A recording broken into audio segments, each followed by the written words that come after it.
un ventre plat en toute situation. Tu en rêves? Moi aussi. Alors bon, après on va pas se mentir, hein. Si on en rêve tant, c'est justement parce que c'est compliqué. Entre les fois où on boit trop, les fois où on digère pas bien, et sans parler des hormones qui adorent s'en mêler, le ventre plat 7 jours sur 7, c'est clairement un fantasme. Oui, c'est la vérité, mais il y a un énorme mais. Tu penses bien, sinon je ferais pas une vidéo sur le sujet. Il est tout à fait possible de dégonfler un ventre qui est tout le temps gonflé. En fait, avoir le ventre tout le temps gonflé, c'est pas normal. Si tu es dans ce cas-là, installe-toi bien parce qu'on va voir 2-3 choses qui vont t'intéresser. Et si tu as le ventre gonflé de temps en temps, il est sûrement possible d'améliorer la situation. Donc il se pourrait bien que cette vidéo te soit utile à toi aussi. Comme tu le vois, je ne suis pas chez moi en ce moment, donc je suis en déplacement pour le travail, je dois m'adapter aux circonstances, je maîtrise pas tout, et je trouve que c'est justement le moment parfait pour te montrer ce que je mange et quelles sont mes habitudes spéciales ventre plat qui me suivent absolument partout. Et si ce programme te plaît, alors s'il te plaît, n'oublie pas le petit pouce bleu et pense aussi à t'abonner à la chaîne si c'est pas encore fait. Ces 2 actions sont extrêmement importantes, c'est ce qui permet à la chaîne de se développer et à moi de continuer à te proposer des vidéos ici. Sur ce, on se lance, c'est parti!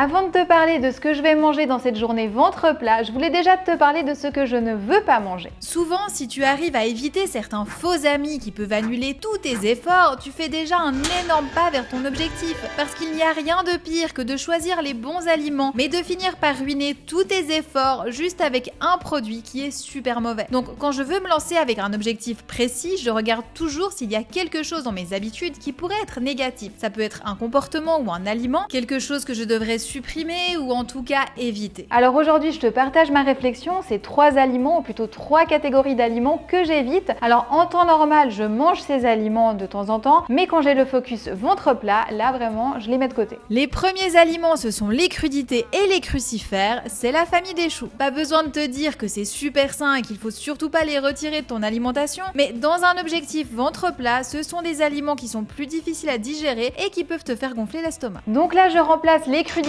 par des légumes cuits, et puis pour les choux, c'est moins grave, on arrive sur l'été, donc on devrait en trouver de moins en moins dans nos assiettes. Le deuxième aliment, c'est pas réellement un aliment, mais c'est un vrai problème pour avoir un ventre plat. On va parler des boissons, et là, pour les boissons, on a toutes les boissons gazeuses, et en particulier les sodas, y compris les sodas light ou zéro. Et puis on a toutes les boissons sucrées qui n'ont pas forcément de gaz, donc ici on retrouve les jus de fruits, l'alcool, les cafés arrangés, ou encore certains laitages. Et oui, j'ai ouvert un gros chapitre là avec toutes ces boissons. Alors si tu veux, on peut classer ces différentes boissons sous un autre angle. Tu as ce qui te fait gonfler le ventre mais qui ne va pas te faire grossir, c'est la première catégorie. Et après, tu as ce qui va te faire grossir. Le gonflé sans calories, c'est le gaz carbonique des boissons gazeuses. Si tu bois ces eaux gazeuses, tu ne vas pas grossir. Par contre, ça peut quand même te faire gonfler le ventre. Pareil pour les édulcorants que tu vas trouver dans les boissons light ou zéro. Il n'y a pas de calories ou très peu. Par contre, en plus d'entretenir ton goût pour le sucre, ça va aussi entraîner certaines réactions dans ton ventre qui peuvent te faire gonfler. Donc pour un objectif ventre plat, on évite ou on limite ces 2 types de boissons. Maintenant, pour la catégorie des boissons trop caloriques, tu retrouves les sodas, très mauvais sous tout rapport, tu as les jus de fruits, très acides et très sucrés, et tu as les cafés arrangés et les lattes, très sucrés et très lourds à digérer, donc pas top non plus. Et un peu entre ces 2 catégories, il y a les laitages parce que le lactose est lourd à digérer et c'est aussi assez riche. Mais le vrai problème ici, c'est plutôt tous les ajouts qu'on trouve souvent dans ces produits, parce que ce soit du sucre ajouté ou des édulcorants, c'est pas bon pour ton objectif ventre plat. Donc selon tes apports en calcium, tu vas chercher à réduire ou à te diriger vers des produits plus sains. Pour la 3e catégorie, on arrive sur les aliments transformés. Je pense que tu ne vas pas être surpris si je te dis que le sucre ajouté et les graisses, c'est pas top pour retrouver la ligne, et donc tous les produits qui en contiennent sont pas top non plus pour le ventre plat. Fast food, viennoiserie, céréales du petit déjeuner, etc.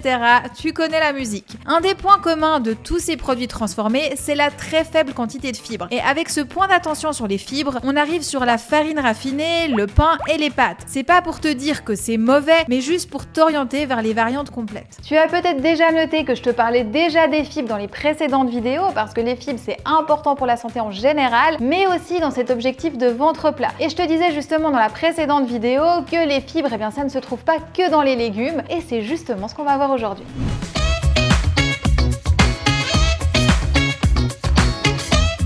Les amis, on commence très bien cette journée spéciale ventre plat puisque j'ai pu avoir un matcha. J'étais trop contente. Et en plus, cerise sur le gâteau, c'était du matcha qui vient de chez Anatae, donc c'est celui que je consomme à la maison. D'ailleurs, tu as toujours le code Noémie10, si jamais tu veux passer commande, ça te permet d'avoir 10%.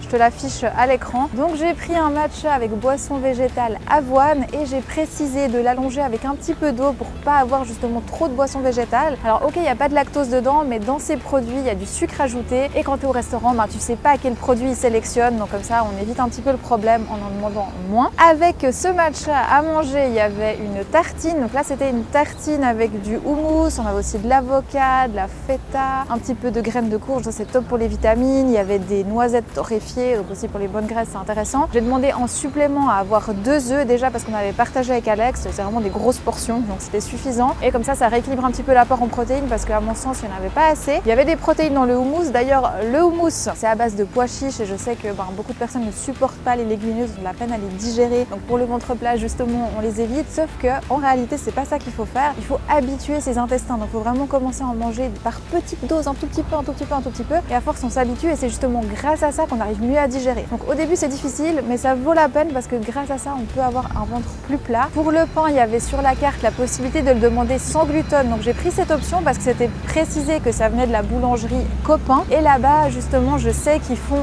le pain avec des farines naturellement sans gluten, donc ça c'est vraiment top. Et justement il faut faire attention parce que des fois tu as cette option de pain sans gluten mais c'est du pain qui est sous vide, qui est pas du tout intéressant, qui est vide de nutriments. D'ailleurs c'est celui qu'on trouve dans les centres commerciaux et celui-là vraiment je te le recommande pas. Là pour le coup tu aurais meilleur ton de prendre un pain au levain ou un pain à base de farine complète, mais c'est vrai que si tu as la possibilité d'avoir du pain sans gluten comme je l'ai eu aujourd'hui de qualité, et bien pour le ventre plat c'est un petit plus. Donc voilà, ce premier repas s'est très bien passé, on verra la suite pour le lunch. À tout à l'heure. Pour ce midi, tu me connais, je n'ai pas pu résister à l'envie d'un restaurant japonais, donc j'ai choisi un bol de riz et sashimi avec une soupe miso. Et si j'ai pris la soupe miso, c'est pour avoir un petit peu plus de fibres, il y en a pas mal dans les algues et aussi un petit peu dans la pâte miso. Pour le bol, c'est frais, c'est très sympa à manger et au passage on fait le plein de protéines et de bonnes graisses, donc c'est une très bonne combo. Et là on enchaîne avec la collation. Alors je te propose d'aller faire un petit tour au magasin pour voir les options. Là tu as les fruits, ça c'est top, tu associes avec quelques oléagineux, tu trouves des emballages pas trop grands, quand tu es en déplacement c'est vraiment très pratique. Sinon un petit peu de chocolat noir, c'est très bien aussi. Et à côté une boisson, de l'eau ou un kombucha, c'est intéressant pour la santé digestive. Par contre ce genre de bar là, ou encore ces biscuits diététiques, on évite.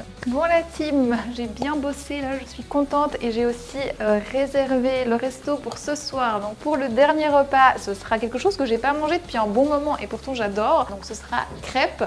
Et l'avantage des crêpes, c'est que si tu prends la galette classique de sarrasin, c'est 100% sans gluten. Donc on reste dans cet objectif de réduire un petit peu le gluten pour avoir une meilleure digestion. Et puis ce que j'aime beaucoup, c'est que chacun peut choisir ce qu'il met dedans. Tu peux vraiment adapter, donc c'est très convivial. J'ai trouvé une petite adresse, d'ailleurs j'ai un petit peu galéré. Je m'étais dit ouais, sur Paris, facile de trouver des crêpes. Eh bien non, il y a des crêperies qui sont fermées le soir, il y en a d'autres qui sont pas ouvertes tous les jours, il y en a qui font que à emporter. Enfin bref, j'ai trouvé, donc on va y aller. Et juste avant, je voulais te montrer les petits achats que j'ai fait avant en me baladant. Ça t'étonnera pas, c'est des achats culinaires, hein. Donc déjà un petit moule à cake ou pour faire du pain, j'ai quelques idées en tête. En fait, tu te souviens, j'ai acheté une air fryer il y a pas longtemps. Donc là, je suis encore en train de la tester sur pas mal de recettes. Et j'avais un moule qui rentrait pas dans la machine. Et j'ai bien galéré à trouver un moule de la bonne taille. Donc si tu as des bons plans pour les accessoires air fryer, dis-moi en commentaire parce que ça m'intéresse. Et j'ai encore pas mal d'idées de vidéos sur le sujet. Ensuite, j'ai trouvé cet accessoire pour faire des œufs pochés. Donc tu connais ma passion pour les œufs. Je t'ai déjà fait 2 vidéos sur le sujet récemment. Je te les mets à l'écran si ça t'intéresse. J'ai très envie de faire des œufs pochés, sauf que moi je maîtrise pas bien la technique encore, faudrait que je m'entraîne un peu mieux. Du coup ça m'a beaucoup attiré parce que ça a l'air très pratique. Tu fais chauffer de l'eau, une fois que ton eau est frémissante, tu casses tes œufs et tu directement là-dedans et tu plonges dans l'eau chaude. Normalement c'est comme ça que ça fonctionne. Je vais tester. J'espère vraiment que ça va marcher parce que ça me donne très envie. Je te tiens au courant.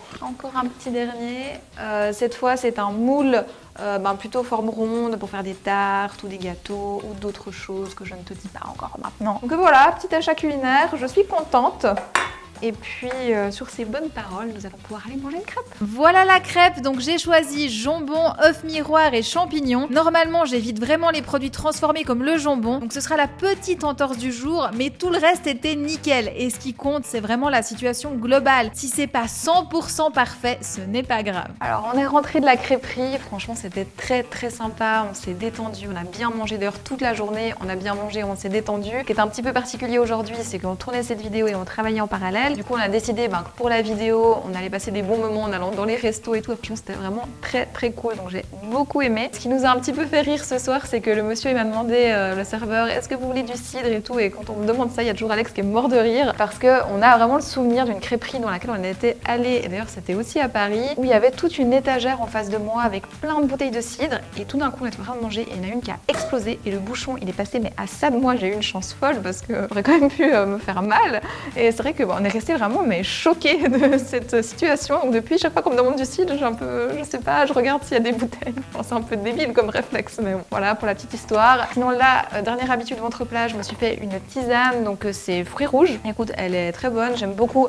boire une boisson chaude avant d'aller au lit, c'est bon pour la digestion, c'est bon surtout pour se relaxer, c'est une habitude que je te recommande autant pour le ventre plat que pour le bien-être. Et voilà, notre petite journée ventre plat est terminée. Au début de la vidéo, je te parlais de s'adapter aux circonstances, d'accepter qu'on ne peut pas maîtriser tout à 100% parce que c'est ça la vraie vie. Alors je sais, c'est pas toujours facile de lâcher du lest, de prendre un petit peu de recul, mais pourtant c'est tout à fait possible et ça fait beaucoup de bien. Dans l'idée, tu fais le maximum et c'est génial, mais il faut accepter que le maximum, c'est pas toujours le 100%, en tout cas pas tous les jours. Je te le dis souvent, manger 100% healthy, c'est pas healthy, tu n'es pas un robot, tu ne vis pas dans un laboratoire où tout est 100% sous contrôle. Il faut accepter que c'est juste pas réaliste comme objectif. Et si tu vises le maximum, ce qui est important, c'est d'être au maximum sur la partie qui est sous ton contrôle. Ça ne sert à rien de te prendre la tête sur ce qui n'est pas sous ton contrôle. Tu ne pourras jamais tout maîtriser. Et ça, c'est une clé super importante pour arriver à perdre du poids et pour garder la forme. Le pire qui puisse t'arriver, c'est de t'entêter à manger 100% healthy, de te prendre la tête, de te mettre la pression, de craquer et au final d'abandonner. À la place, je te propose de manger bien la plupart du temps et d'accepter que de temps en temps c'est un petit peu moins sain, et là, dès que possible,